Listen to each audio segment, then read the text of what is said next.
What's up, guys? This is Riley. I'm here to make another video on the topic of leadership. Doing this passion project of just sitting down and talking about different topics that have to do with leadership and things that kind of I've learned or observed or read over my several years coaching. And it's just a huge passion of mine, huge passion project. So I'm excited to sit down and do this and make another video. One of the things that I really wanted to emphasize is that during these videos, I don't really have an agenda as far as like telling anybody how, this is the right way to do it. It's more of just observation, things that I've seen that works, things that I've read and listened to. And so, there's so many ways to go about being a great leader. And most of the time as a leader, you know what the people around you need. You know what your teams need. You know what your coaching staff needs or your corporate teams need. And really that kind of sets up the topic of what I wanted to talk about today. It's talk about being human, leading as a human and leading humans. And so kind of, I was listening to a few things and reading a few things. And one of the things that really kind of struck me is I was reading Dale Carnegie's book, How to Influence People and Make Friends. And the original book was published in 1936. And it's one of the more influential leadership books of its time. It's been republished 3 or 4 times, and it's still one of a widely read book as far as leadership goes. And one of the things that really struck me was as you go through the book and as you look at the table of contents of what you're going to get into, so many things talk about the human element of understanding people. And so often, I think in leadership, what happens is we start to cut out the human part of either being a leader as a human or leading humans. When I think about being a human, I think about a ball of a bunch of stuff. Like we bring to the table a bunch of junk as humans, right?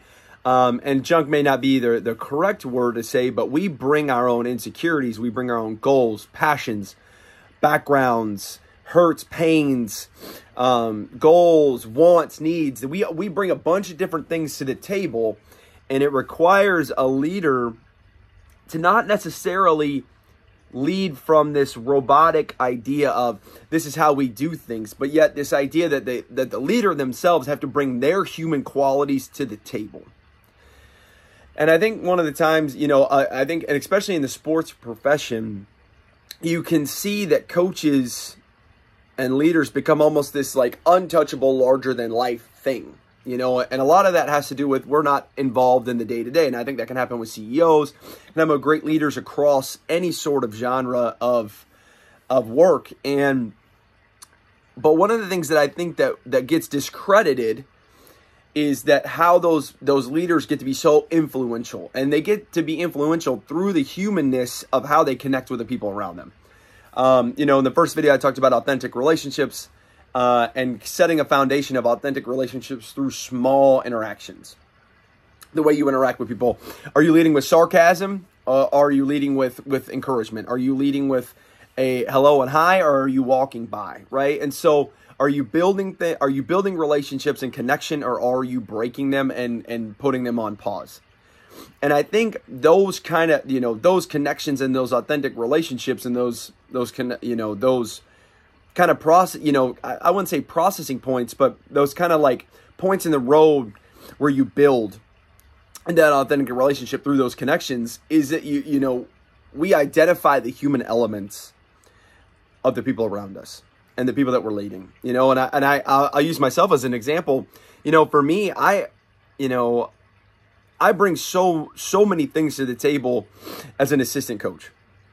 As somebody who's part of a team, I bring insecurities. I bring junk that I have either from the sport or past work or anything like that I have to constantly sift through, and that the person that I'm working with has to sift through. A head coach has to kind of sift through. He may not know all those things, but as he gets to know me, he may start to identify some of those sticking points and may start to understand what I need. And I think as a leader, sometimes we get so involved in the 30,000 foot view of everything that we're trying to do. As we look down upon everything that needs to get done and everything we need our teams to do, we forget that our teams are built up of humans. And the humanness of our teams is what makes them great. what's what makes them tick. It's what makes them accomplish things that we could never think are possible from the people around us. But as we start to eliminate some of those things, we start to eliminate some of the emotional things that happen and that people bring to the table, and we start to have this kind of robotic, one cookie cutter approach to the way we do things, I think we get to a point as leaders where things can stall. That's where you can hit a plateau of not being able to get to the next step and to the next stage of what you're trying to do, because people start to get distant from a leader or from a team when their humanness and their human elements and their emotions and things like that aren't brought to the table and aren't seen and aren't talked about and aren't valued. And it's really interesting, as I was listening to Brené Brown book Dare to Lead again, she talked about an example of a leader in the Air Force, right? And she talked about the leader of the Air Force. The lady was her name was Dee Dee, and she was talking about how they started to identify a problem of loneliness between their airmen and across the military, and how connection and emotion and were getting cut out, and getting the job done started to lead to this idea of loneliness, right? Well, because the idea was that the people were tired. So the idea of loneliness was leading to the idea of letting people be tired, because there was a distance of connection that was happening between airmen and leaders, right? And so because of that connection, people started to feel tired because they were doing work and they're just going about their business. And then after the work's done, there is no like uptick in endorphins. There is no uptick in connection. There is no, it's just like, okay, we'll get the next thing done, then we go to the next thing, and then I go and I sit by myself after I get everything done, and it doesn't really matter. And they started to identify that tiredness was really a loneliness feeling, because being lonely can make you feel lethargic, right? Depression makes you feel lethargic. It makes you disconnect. It makes you pull back, and then you kind of, you feel lonely because of that that loneliness. And it made me start to think about how important it is, especially, I think about teachers and I think about coaches, how important it is that we lean into the human part of the kids that we're leading.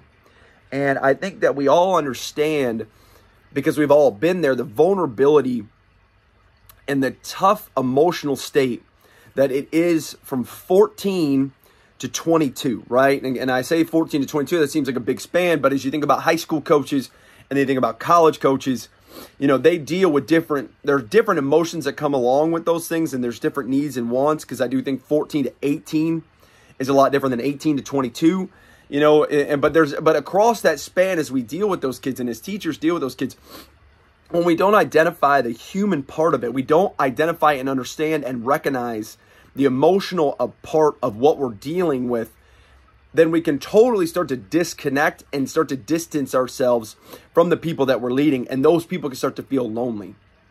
And I know, it feels a little bit like I'm rambling here, but really the idea is this, is when we as leaders sit down to try to move the needle to the people that we're leading to the green, right? Because I think as leaders, there's an idea that we want to not get in the way of the people that we have identified that can help us. We don't want to get in the way. We just want to help continue to guide them down the right spot, right? And then when we identify kids or workers that need a little bit of push, we can find the right buttons to push. And I think that's a common phrase in coaching is, oh man, he knows how to push the right buttons. He knows how to get the most out of his or her athletes. And, I think as a coach, it's not necessarily, I think I say coach, but as a leader in general, I think it's the idea of not being the smartest person in the room when it comes to content, when it comes to, you don't have to know everything about your sport. You don't have to know everything about, your corporation or what you're doing. But what you have to know is you have to know everything about your team. You have to have a pulse of what's going on in your team to push the content people in the right direction. There was a statement, I think it was yesterday, I was reading on ESPN, where one of the New York Giants players talked about Sirianni, the head coach for the Eagles, that he's got a free ride. He's got a free ride with a great roster. And all he's got to do is stay out of the way. Well, I think that's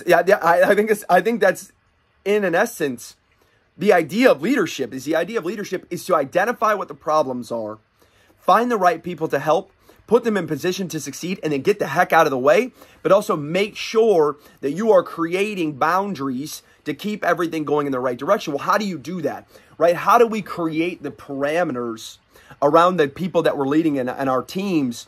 How do we create this almost like guardrail idea to make sure that we don't fall off? Well, I think it really comes down to the idea of creating those authentic relationships, right? Creating and understanding your teams, and then being able to recognize the human parts of them that make them tick.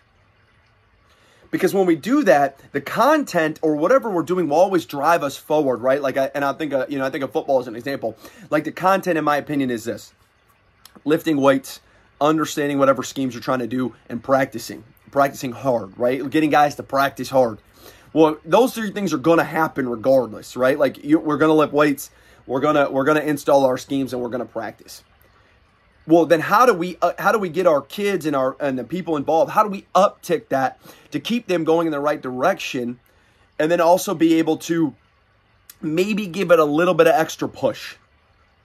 Maybe find the right thing that gives that person who we think maybe can be extra special. It gives them that right push. Right? Well, that's where the human element comes into it, because as you start talking about people want to be recognized for who they are, right? Like, that's a big deal. Individualism and understanding who they are. But individualism isn't a bad thing. Understanding who an individual isn't a bad thing. It's then being able to recognize that individual, being able to understand their human elements and what they bring to the table emotionally, background, and just knowing what makes them tick. What are their passions? What are their goals? Where do they want to go? And then be able to create an idea and a relationship that shows that you care that they get there. And that you can create a plan and understanding and a vision to get them to where they want to go within the team structure. Then the idea of the structure, because, one of the things is, everybody wants to accomplish and be really good together, right? We as humans are a communal group. Like, we bond in tribes. We want to be in community. We want to see our communities succeed. So how do we get our communities, our teams, our tribes, the people that we surround and influence, how do we get them then to go in the right direction? Is by understanding and diving into being human. But to do that with our teams, I think we first have to recognize as leaders that we are human. That we're human. And to recognize that we're human is to recognize limits, to recognize understanding, to recognize who you are, and to recognize what makes you tick. And so often as leaders, we forget, when we get into leadership positions, what makes us tick, where our limits are. Because I think so often we get to these leadership spots because we've worked really hard. We've put in the hours. We've studied our content. We've become an expert almost in our content. So then because of that, we get to this spot. But then when we get to the spot of leading, we no longer have to be the expert of content. We no longer have to be, it's not, and I'm not necessarily saying you don't have to work hard anymore, but how you work and what you work on looks different, right? And I always love the phrase that talks about the higher you get on the ladder, the further from the content and the day-to-day you get, right? Like a CEO of Apple, the CEO of Apple doesn't make phones, right? He doesn't sit down and individually make the phones anymore. He doesn't make the software. Now, he might have to approve it, and of course, all that kind of stuff, but he doesn't sit down and write the code for it, right? Like, they have people that do that, but he's created a structure and a team to do that for him, to be experts in the content, because he doesn't have time to be experts in the content anymore. He has to be an expert in people. He has to be an expert in the people that are around him to make decisions. He has to be an expert in driving the vision forward with the people that are in and on his team. Right? And so, I think about I think about it from a sports perspective, is I think oftentimes, and I don't speak for head coaches because I've never been a head coach, but as I've observed head coaches, you know, like the best head coaches, they're always growing, but they're growing in how they push teams and how they create culture and how there's an understanding. And I think about the college level of coaching when it comes to recruiting, right? Like the best recruiters I've ever been around were the best people that I've ever been around. The best people to sit down and have a conversation with where you felt seen. And I think those things are so important because it's not necessarily about the content, right? Like if you sit down in a recruiting meeting and you sit down with somebody who you're trying to convince to come either to your school, or you sit down and you're trying to convince somebody to join, trying to join anything, right? Like you just want them to join morning basketball, you know, like, and you're trying to convince them and you're going to give them a pitch and you're going to give them a recruiting pitch. Like having the ability to sit down as a person and to make that person feel seen for being another person. Hey, I know you're really busy. You got 3 kids at home. You know, you're working a full-time job. I know it's kind of ridiculous to think about morning basketball, but hey, I think, you know, you're at your best. You're at your best when you're able to get activity, and you're at your best when you're able to do X, Y, and Z, right? Like, and you can feel that person feel seen as a human. Like, yeah, I am really busy. I appreciate that. Thanks for understanding. You know, but you're right. I am at my best. I know, you know, like I know I'm at my best and what makes me tick. And I am at my best when I do that. I should create some time, right? Because then we come full circle to the video I talked about last week about making sure your cup is full. And when, you know, what makes you tick is understanding how to fill your cup back up, you know, and there was an interesting comment that a friend Dan left on the YouTube video talking about, you know, how do you know when, and there's always, you're right. Like he asked the question of, you know, how do you know when it's time to fill your cup up, because you may not get another chance at a big sale, right? Like if you're in sales, you may not get another opportunity at that sale. Well, yeah, that's understandable, right? Like you're not trying to fill your cup up at that time.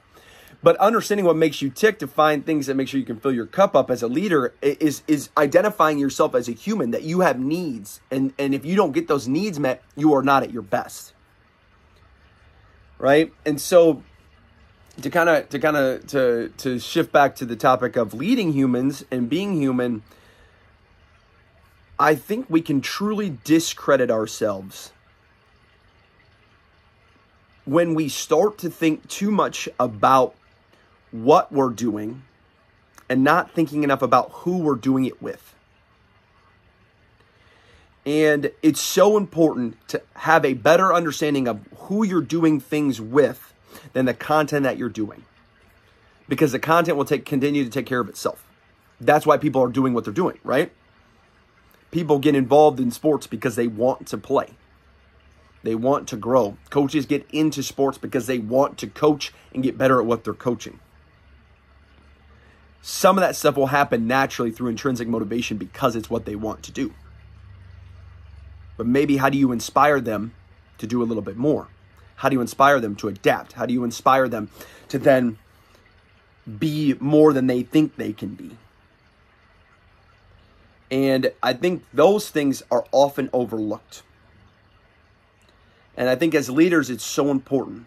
It's so important to remember that we are leading people. And people come with all kinds of stuff. And if we're not doing a good job as leaders, asking questions, getting to know the people around us, and we're more worried about the content and we're not spending time being curious about the people that we're doing the content with, I think we're missing. I really do. I think we're missing. And I think one of the things that we would find as we continue to look at the best leaders that are out there, we will find that they are leaders of people. We won't even need to find it, because I think we all know it. We all know that they are leaders of people and not leaders of content. And they might have innovation visions for content. You know, we all think of Steve Jobs and Apple. He was an innovator in content. You know, he saw it and created a vision, but he then inspired the people around him to execute a vision. to execute it, and to excel at it. And I think when we get into leadership positions, we forget about some of that stuff sometimes because of how hard we've worked to get there, the content and knowledge that we've had to accumulate to get into leadership positions. We forget that we are leading people. We forget to be curious. We forget that the minutes that we spend asking questions and getting to know people are just as important as the minutes that we spend getting and growing better at content. Because at the end of the day, everything is about people. In the sports world, it all comes down to Jimmys and Joes. If my Jimmys are better than your Joes, if my X's are better than your O's, you have a great scheme. You have a great scheme. You could run the best motion offense in the state on the basketball court. But if you're doing it with 5'8" guys that can't jump and can't shoot, and you're playing a team that's got a bunch of 6'5" to 6'11" guys that can jump and shoot,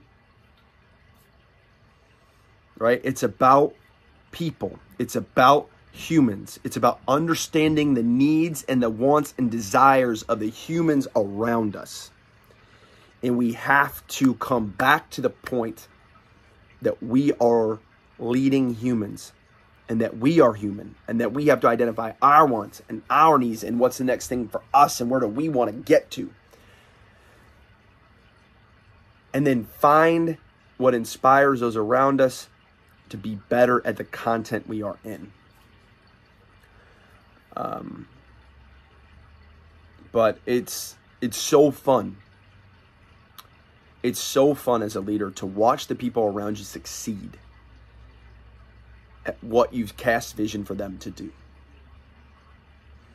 I have gotten more joy in my life out of watching the people that I've coached succeed, catch touchdowns, run for touchdowns, win games, get married, than I have done, than are the feelings that I got when I caught a touchdown, the feelings that I got when I created, there's something that is wired in us that we get an uptick when we watch those around us succeed. When we can find the humans around us, we can pour into them, inspire them, show them things that they need to do with the content to get better, watch them get better, and watch them succeed.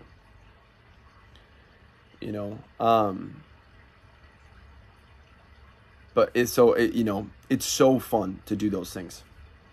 But we only get there when we remember that they're human beings, and we only remember when we get there to get there, we have to continue to identify who they are, what makes them tick, what makes them human, what causes them to make mistakes, and then try to push the right buttons. Well, guys, thank you so much again for watching this third video. I love doing these. Again, this is it's more like a blog where I'm writing my thoughts and less than telling people like this is the right way or what to do. And I hope that you enjoy this video. I hope that you'll share it, please.